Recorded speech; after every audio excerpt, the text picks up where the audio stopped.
Hey friends, it's Holly. Welcome back to A Hot Minute with Holly. How you guys doing? I hope you're good. It appears we're kind of in the middle of the monsoon season here in Northern Illinois. We've been getting a lot of rain, a lot of storms. So if you hear it thundering, the sky's not falling. We're all good. But it's been doing some storming in it. I like a storm.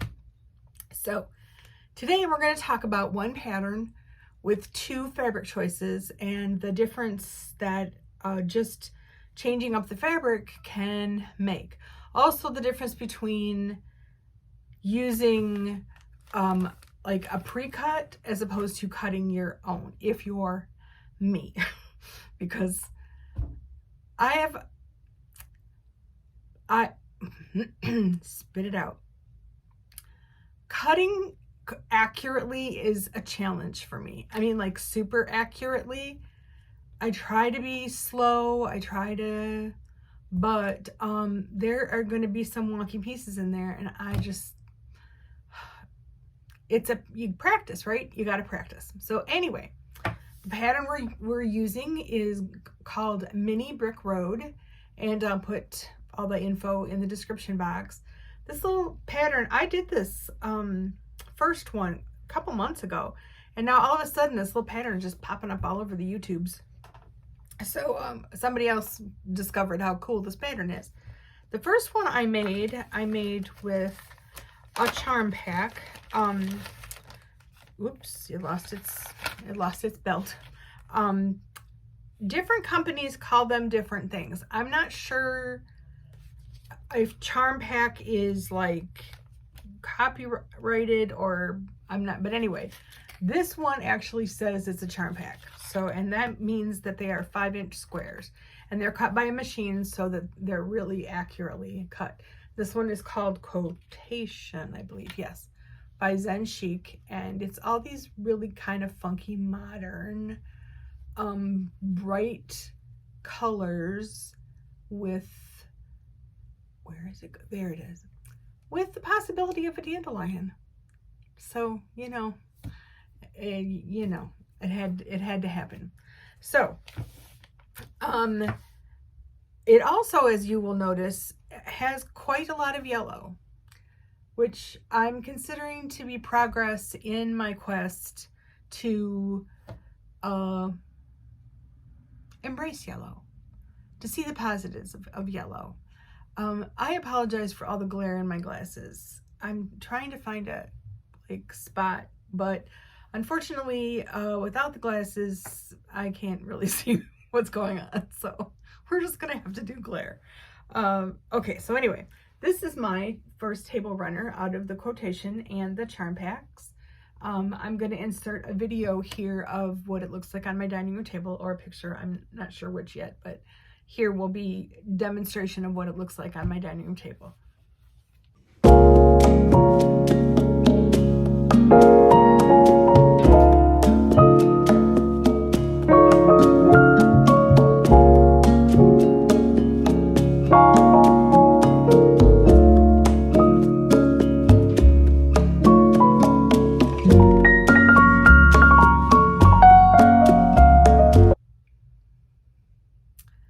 So you can see I got some really funky curtains in my dining room. It's Marcia Durst fabric, and nothing goes with it. Nothing, aside from a solid color, nothing goes with Marcia Durst's this particular fabric.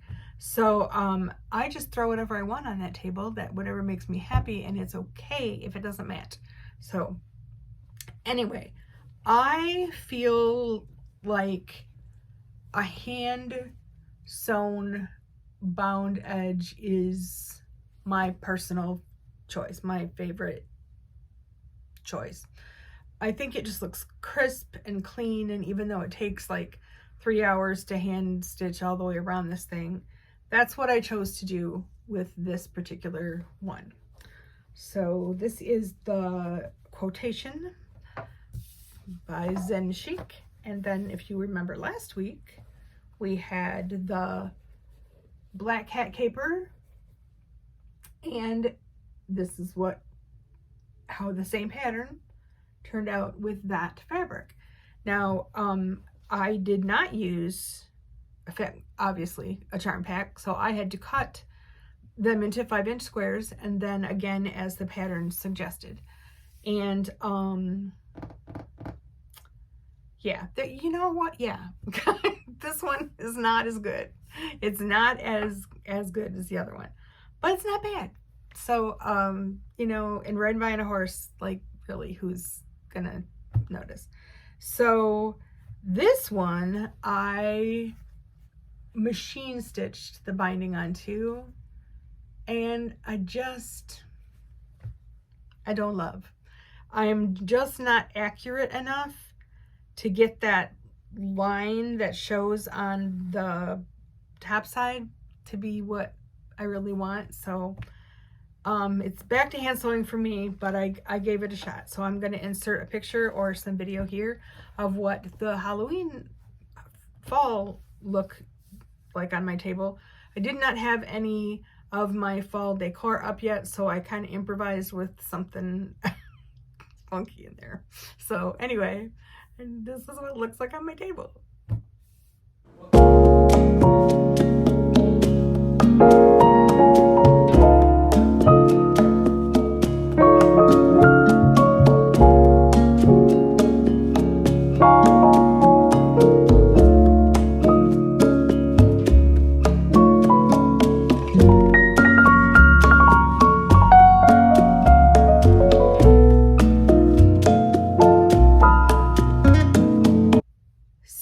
Same pattern, two completely different looks.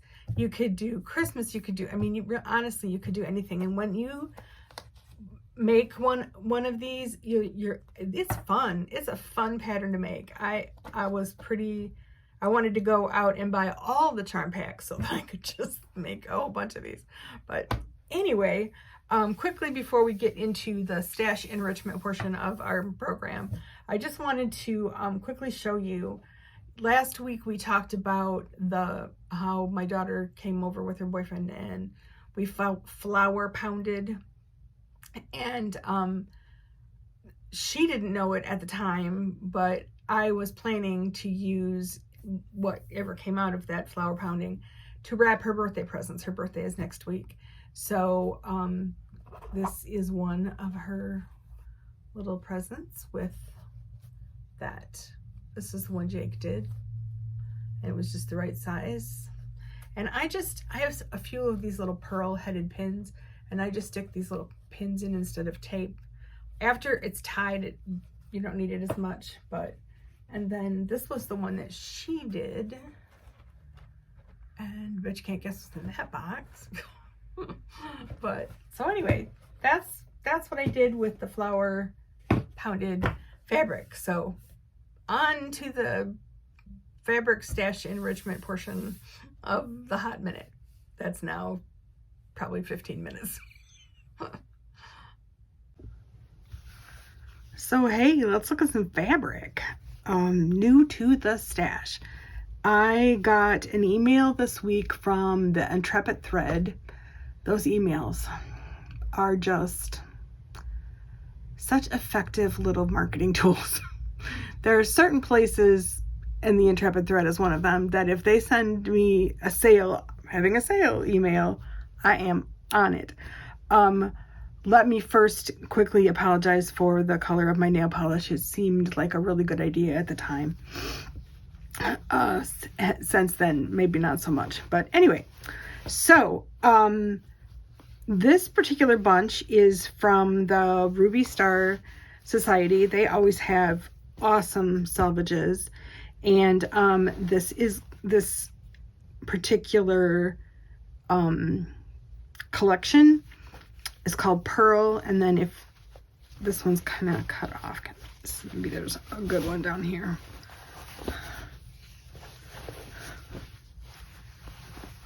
I love yarn. I love yarn.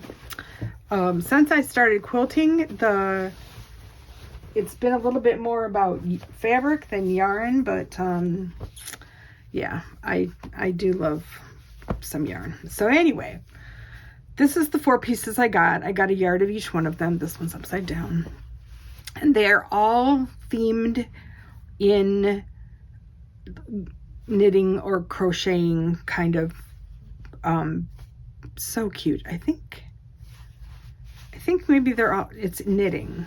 I don't recall seeing a crochet hook. Anyway, so this one, of course, it's got a moth. Can you see the moth? There is a moth and yarn and a sheepy and more yarn and, oh, nope, there's a crochet hook. There is a crochet hook and scissors, and it's really cute. And I really do usually go for kind of wild colors, but I love this sort of gray, white colorway. And then this one is just balls of yarn in so pretty blue, gray, this kind of wild coral, orange. This one is just adorableness.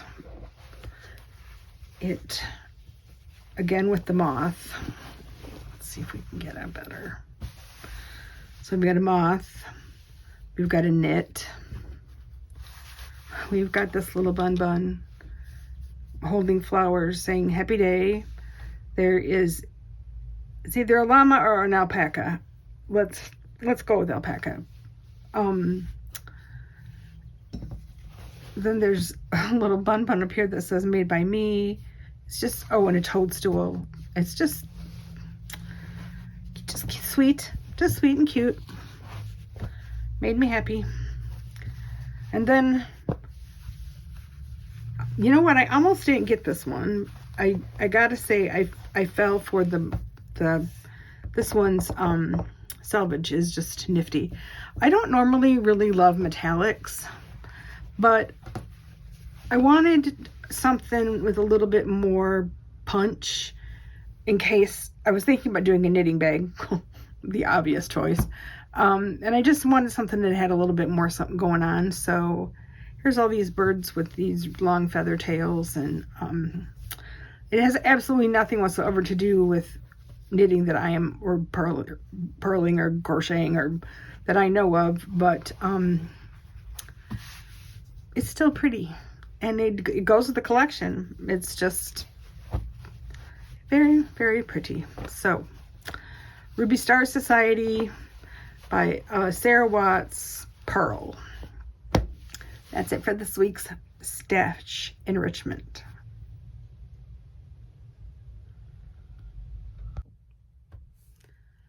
So I'm in the other room editing away, because now I can edit, sort of, kind of, I'm learning. And I realized that I've not filmed a ending, an outro, an intro, outro. I haven't said goodbye, basically. So I just wanted to say that, as always, everything will be in the description box if you are interested. And I wanted to give a really quick shout out to Natalie Marsh. Natalie has been a support to my videos from way back at the very beginning of any kind of funky, weird video I did. And she was in town this week, and we just couldn't, life just, for me, just couldn't make it happen to actually be able to see her. But I just wanted to say, I'm thinking of you, Natalie, and I appreciate your support, and maybe next time. I think Natalie's from Houston, which is where my husband's parents are from, so you never know what life's got in store. So anyway, as always, be safe, be well, and I will see you next week. Bye-bye.